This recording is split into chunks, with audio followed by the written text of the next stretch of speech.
était de recevoir Jésus.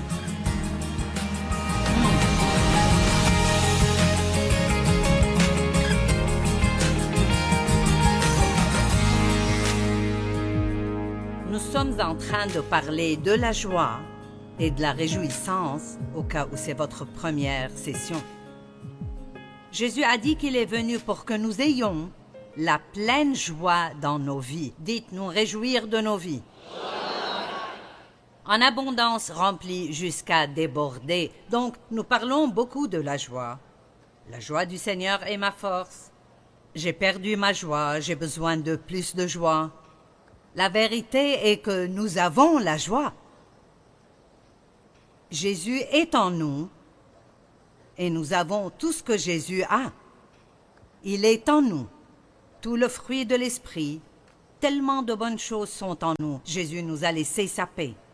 Donc ce n'est pas une question d'essayer d'avoir des choses que nous n'avons pas déjà. C'est une question d'apprendre qu'est-ce qui bloque ces choses d'apparaître dans nos vies. Et donc, nous avons la joie, mais aussi quelque chose que nous manquons, c'est que Dieu veut que nous vivions pleinement nos vies. Pleinement. Maintenant, tout ne peut pas être des fêtes ou des vacances ou un jour spécial. La partie majeure de la vie est assez ordinaire. Lundi, mardi, mercredi, jeudi, vendredi. Ouh, c'est le week-end, Dieu merci, samedi et dimanche. Oh, mais voici le lundi de nouveau. Ça arrive avec nous tous. Je vais maximiser. Je vais tirer le plus possible de chaque jour que j'ai, mais vous ne devez pas attendre d'avoir 70 ans pour commencer cela. Commencez quoi que soit votre âge maintenant et tirez autant de joie de chaque jour que vous pouvez possiblement en tirer. Parce que je vous le dis, votre vie finit en un instant. C'est étonnant combien le temps passe vite, donc n'en gaspillez rien du tout. Amen, dites, j'ai fini de gaspiller mon temps. Profitons de la vie, et je crois qu'à travers Christ, nous pouvons vivre pleinement la vie ordinaire de tous les jours et nous pouvons nous réjouir dans tout ce que nous faisons. Maintenant, vous pensez, oh allez, personne ne peut se réjouir de faire la lessive, conduire dans les embouteillages. Si, vous le pouvez. Et je vous ai déjà dit ce qu'est le secret de cela. Qui se rappelle ce qu'est le secret? Dites-le à haute voix. La gratitude, n'est-ce pas? Être reconnaissant, trouver une chose pour laquelle vous êtes reconnaissant tout le temps et vous trouverez un grand déversement de joie et de réjouissance dans vos vies. Jean 16, 24 dit « Demandez et vous recevrez et votre joie sera complète. » Maintenant pensez à ce mot « recevoir » parce que nous essayons toujours d'obtenir quelque chose. Et cela nous met dans un mode d'œuvre et d'effort et de combat, et très souvent de frustration. Mais recevoir veut dire agir comme un récipient et prendre ce qui est offert. Maintenant, je vais vous prouver de l'Écriture que Dieu ne nous dit jamais d'obtenir quoi que ce soit. Il nous dit de recevoir tout ce dont nous avons besoin de lui. Et malheureusement, je pense que nous recevons beaucoup mieux de Satan que nous recevons de Dieu. Le diable peut vous convaincre rapidement de recevoir la condamnation, la culpabilisation, l'apitoiement sur soi, la jalousie, ou quoi que ce soit de pareil. Mais parfois, nous ne savons juste pas comment recevoir gratuitement de Dieu parce que nous avons cette idée que nous ne méritons pas toutes les bonnes choses qu'il veut faire pour nous. Amen. Nous ne méritons pas ceci, ou Dieu ne peut pas sûrement faire ceci pour moi, certainement pas, comme je suis. Mais prenons la décision de commencer à croire ce que la parole de Dieu dit au lieu d'essayer de le découvrir. Croyons-le simplement. Vous vous rappelez l'histoire de l'homme qui est né aveugle et Jésus l'a guéri? Et quand les pharisiens sont venus, ils ne pouvaient pas croire que cet homme était aveugle. Et donc, ils l'ont harcelé, vous savez. Comment t'a-t-il guéri? Qu'est-ce qu'il a fait? Es-tu sûr que tu étais aveugle? Et ensuite, ils sont allés chez les parents. Était-il vraiment aveugle? Et comment est-ce arrivé? Ils ont répondu, il est notre fils, mais nous ne savons pas comment. Et ils ont continué à harceler l'homme et il a dit, tout ce que je sais est que j'étais aveugle, mais maintenant je vois. Et il a juste reçu cela et nous devons arrêter de sentir que nous devons comprendre tout ce que Dieu fait. Croyez juste ce qu'il dit et soyez comme quoi? De petits enfants. Si vous ne devenez pas comme de petits enfants, vous n'entrerez sûrement pas dans le royaume des cieux. Et il ne parle pas du salut. Je crois que ce qu'il dit ici est que vous ne vivrez pas la vie du royaume. Vous n'y entrerez pas vraiment, entièrement, et vous ne profiterez pas des vrais bénéfices du royaume. Et cela m'attriste vraiment. Je pense qu'il y a tellement de personnes qui aiment Dieu, mais qui vivent des vies misérables parce qu'ils ne savent pas comment vraiment recevoir de Dieu, ni comment vraiment croire la parole de Dieu. Et si vous regardez dans le dictionnaire, le mot croire veut dire recevoir et le mot recevoir veut dire croire. Donc, croire en Dieu nous amène dans son repos et recevoir de Dieu nous amène dans son repos. Et il n'y a rien de plus merveilleux que d'être dans le repos de Dieu. Savez-vous combien c'est merveilleux pour quelqu'un comme moi de pouvoir me tenir ici et faire ceci? Et en fait dire que je ne suis pas du tout inquiète à cause de ce que vous pensez de moi?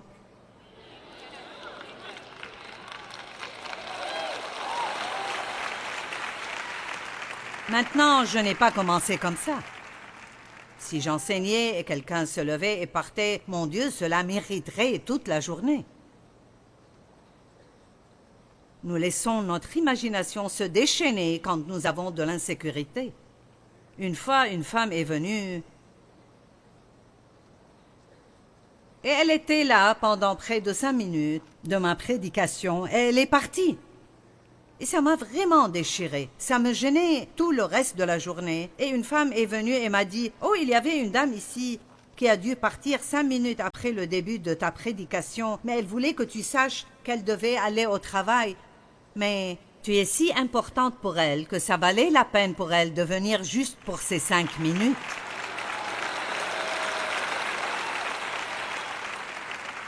Donc nous arrivons rapidement à des conclusions négatives à partir de quelque chose qui était en fait une bonne chose. Donc pourquoi ne pas essayer d'imaginer quelque chose de bien au lieu d'imaginer quelque chose de mauvais? Ne ruinez pas votre vie en vous inquiétant de ce que le monde pense de vous. Ce n'est pas ce que les gens pensent de vous qui fait une différence, c'est ce que Dieu pense de vous qui compte. Donc vivez pour plaire à Dieu, plaisez à Dieu, pas aux gens, et vous serez une personne très heureuse. Amen. Maintenant, regardons donc combien vous recevez bien. Et après ce temps que nous avons ici, je veux que vous sortiez d'ici prêts à recevoir de Dieu ce que vous savez que vous ne méritez pas. Et le fait de savoir que vous ne le méritez pas rend ça bien meilleur. C'est comme, Dieu, je ne mérite pas ceci, mais je ne vais pas le refuser, parce que tu es bon et je crois à ta parole, et donc je reçois. Et je voudrais vraiment que vous commenciez à dire cela plus dans vos prières et à travers la journée. Quand vous péchez et vous demandez à Dieu de vous pardonner, ne dites pas juste « Seigneur, pardonne-moi » après avoir demandé. Attendez un moment et dites « Je reçois le pardon maintenant au nom de Jésus ». Et là, restez juste dans la présence de Dieu pendant un moment et laissez cela prendre racine que Dieu vous a pardonné. Et il vous promet de jeter vos péchés aussi loin que l'Est est de l'Ouest et de ne plus s'en souvenir du tout. Je le reçois au nom de Jésus. Ça vous aidera vraiment si vous preniez un peu plus de temps. Ne dites pas « Oh Dieu, pardonne-moi, pardonne-moi. Si tu me pardonnes maintenant, je promets de ne plus jamais le faire. » Si, vous le ferez.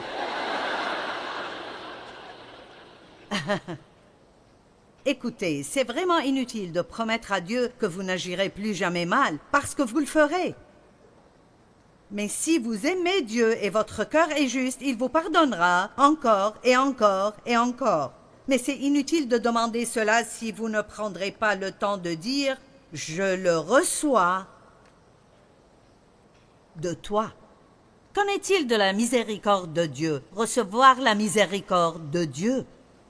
Amen. Notre bébé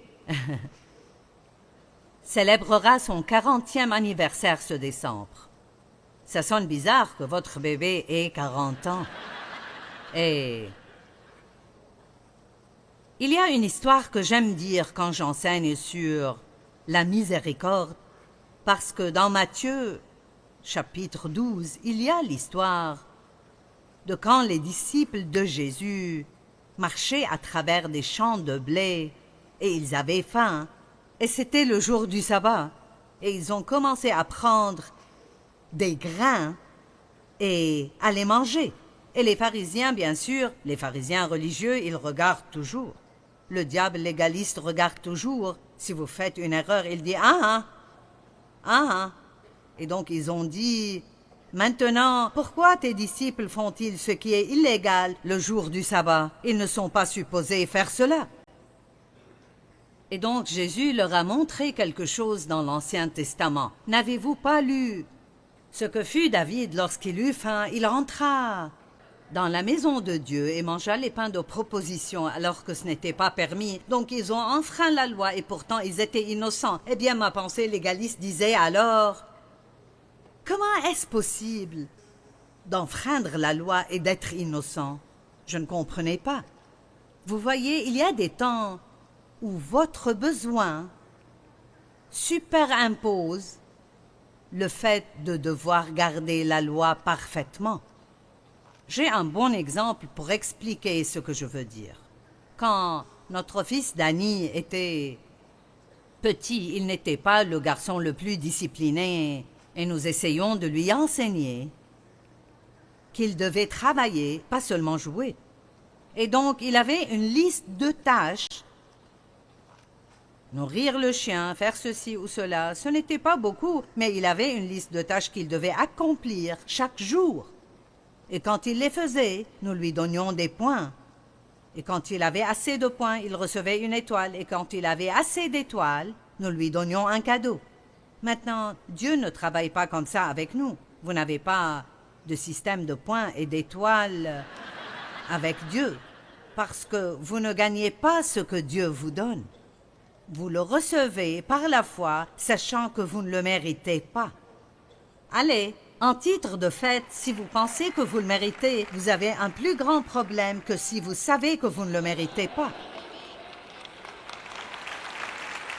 Pourquoi? Parce que ce sont les humbles qui reçoivent l'aide, pas les orgueilleux. Dieu élève les humbles, mais il abaisse les orgueilleux et les vaniteux. Et donc, Dieu m'a rappelé cet exemple quand j'essayais vraiment de comprendre ces versets. Il dit « Je prends plaisir à la miséricorde et non au sacrifice ». Eh bien, ce que Dieu dit est « Je préfère ». Quand vous avez des problèmes, vous donnez la miséricorde plutôt que vous voir essayer de sacrifier pour payer pour vos péchés. J'ai sacrifié le fait de vivre pleinement ma vie parce que je pensais que je ne méritais pas de la vivre pleinement. Et vous avez déjà levé les mains ce matin quand j'ai demandé combien de personnes ne sentent pas vraiment qu'ils vivent pleinement leur vie parce que vous avez des difficultés à ressentir que vous méritez cela. Et il y avait beaucoup de mains levées. Et souvent nous avons des problèmes comme ça. Et si personne ne nous en parle, nous ne savons pas que c'est notre problème. Amen. Et donc, Dieu m'a rappelé cet exemple. Il a dit, quand Danny était dehors à jouer, et nous avions un voyou qui le harcelait toujours, et parfois le voyou lui prenait son ballon et le jetait dans les égouts où notre maison était telle que... Nous avions une porte d'entrée, mais les enfants passaient par le garage, et la porte du garage menait à la cuisine, et puis juste à côté il y avait la salle familiale. Et d'habitude, si Dave était à la maison et ne travaillait pas sur quelque chose d'autre, il restait là, à regarder un match de football ou quelque chose comme ça. Et donc, je me rappelle quand Danny venait, vous pouviez l'entendre avant qu'il n'arrive. « Papa !» Et quand vous entendez ces cris, Dave sautait de ce canapé en vitesse et allait à la porte. « Qu'est-ce qui ne va pas ?» Et Dave ouvrait violemment la porte pour aller l'aider. Et quand Dieu vous entend pleurer, vous savez, je n'ai pas dit « Maintenant Dave, attends une minute. Laisse-moi amener la liste de tâches de Danny. » Je veux m'assurer qu'il a fait toutes ses tâches et a reçu assez de points. Et si c'est le cas, tu peux l'aider. Et sinon, tant pis pour lui.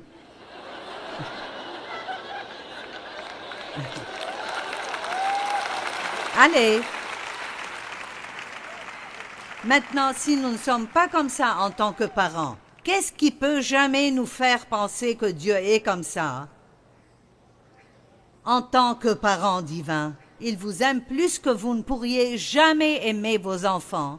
Et si vous l'aimez, quand vous avez des problèmes, même si vous avez été mauvais, si vous l'appelez, il viendra et il vous aidera. Je ne dis pas qu'il ne traitera pas avec vous concernant les mauvaises choses que vous avez faites, mais Dieu traite avec nous par amour, pas par colère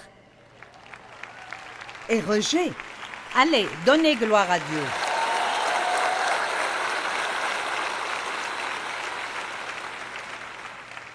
Voici ce que je veux que vous compreniez. Arrêtez d'être si tendu dans votre relation avec Dieu.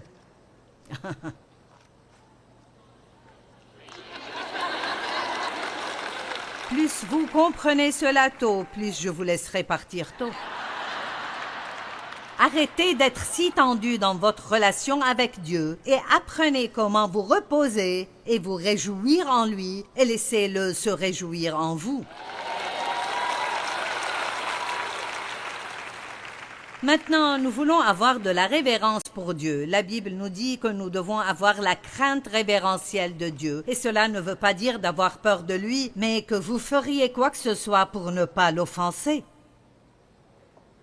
Donc nous voulons avoir cela, mais nous voulons aussi que vous puissiez être avec Dieu toute la journée, sachant que sa promesse d'être avec vous tout le temps est une vraie promesse, et vous réjouir en cela, ne pas ressentir que tout ce que vous faites doit être un type de travail ou une production de quelque chose ou un certain genre de prière toute la journée et un certain nombre de lectures bibliques ou de confessions ou de bonnes œuvres.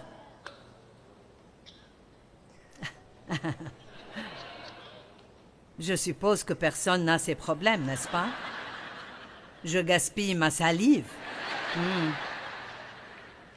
Écoutez, si vous avez mal agi, Dieu ne vérifie pas combien d'étoiles vous avez avant de décider s'il vous aidera ou non.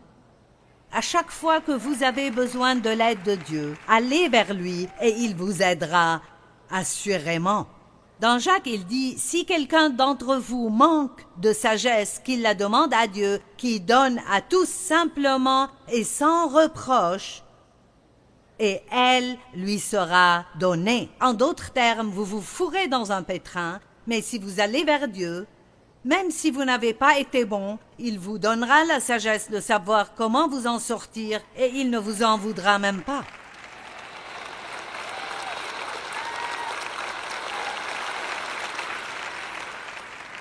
Allez, Dieu est tout pour moi. C'est ma vie. Et Je dois prendre plaisir à être avec Dieu. Je ne peux pas passer du temps avec quelqu'un tout le temps si j'ai peur de lui. Je suis à l'aise avec Dieu. Je veux que ce soit comme si j'avais mis mon pyjama et mes pantoufles avec fourrure et j'étais dans mon fauteuil le plus confortable devant la cheminée avec une petite couverture et c'est juste « Dieu, tu es merveilleux, je t'aime ». Et j'ai passé des années à penser que Dieu était en colère contre moi tout le temps et je ne savais même pas pourquoi j'étais coupable et je me sentais même coupable si je ne me sentais pas coupable. Est-ce que vous êtes là aujourd'hui? Dieu n'est point un homme pour mentir. Et la Bible dit, les compassions de l'Éternel sont nouvelles chaque matin, chaque jour. Et je pense qu'il nous prépare encore plus chaque nuit parce que nous utilisons toutes celles d'hier. Combien d'entre vous ont utilisé toute la miséricorde que Dieu vous a donnée hier? Et vous aurez besoin de plus aujourd'hui. Nous faisons tellement de mauvaises choses, nous ne voyons même pas la moitié des mauvaises choses que nous faisons. Qui pourrait se rapprocher de la sainteté de Dieu? Aucun d'entre nous.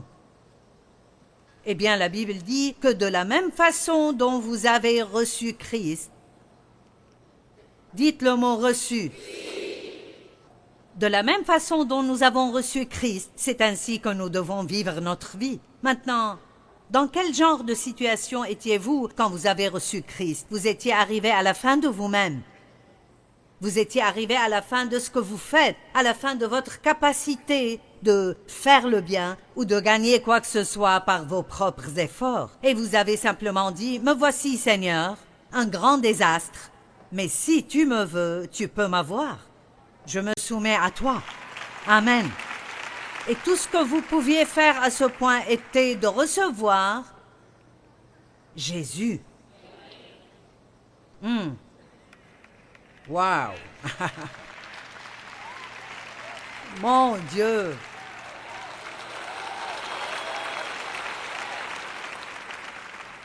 Quelle transition dans nos vies. Et vous savez, même en ce moment, il y a peut-être des gens ici qui n'ont pas encore soumis leur vie à Christ. Et je ne vais pas laisser ce moment passer parce que je sens une onction ici.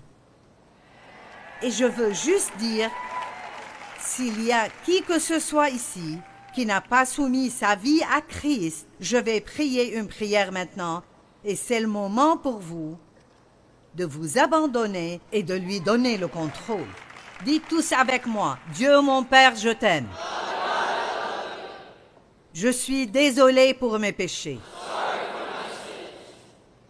Je ne peux rien faire sans toi. Je me soumets. Maintenant, prenez juste un moment pour lâcher prise. Je me soumets. Prends-moi juste comme je suis. Je te reçois, Jésus.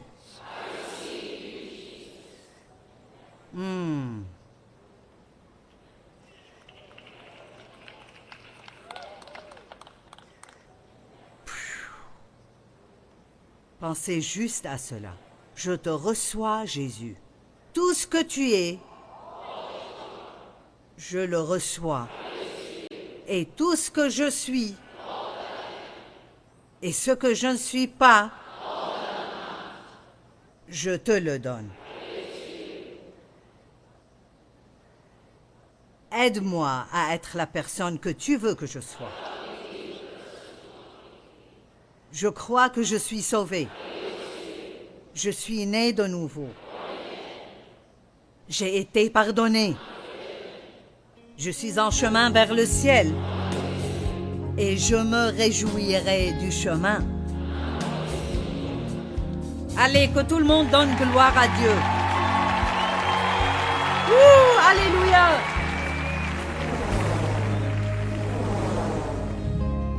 Eh bien, nous ne pouvons pas donner ce que nous n'avons pas.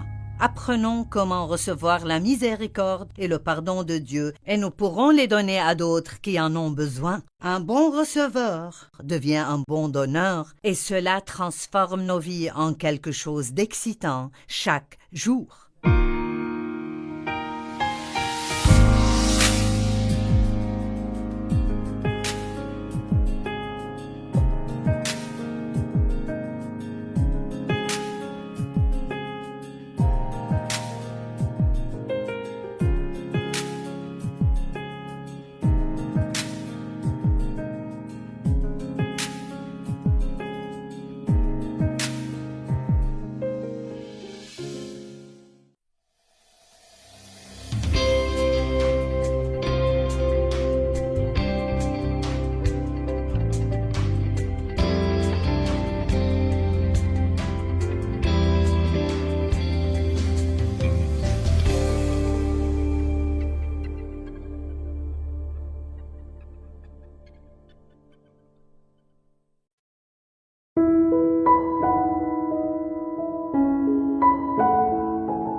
Thank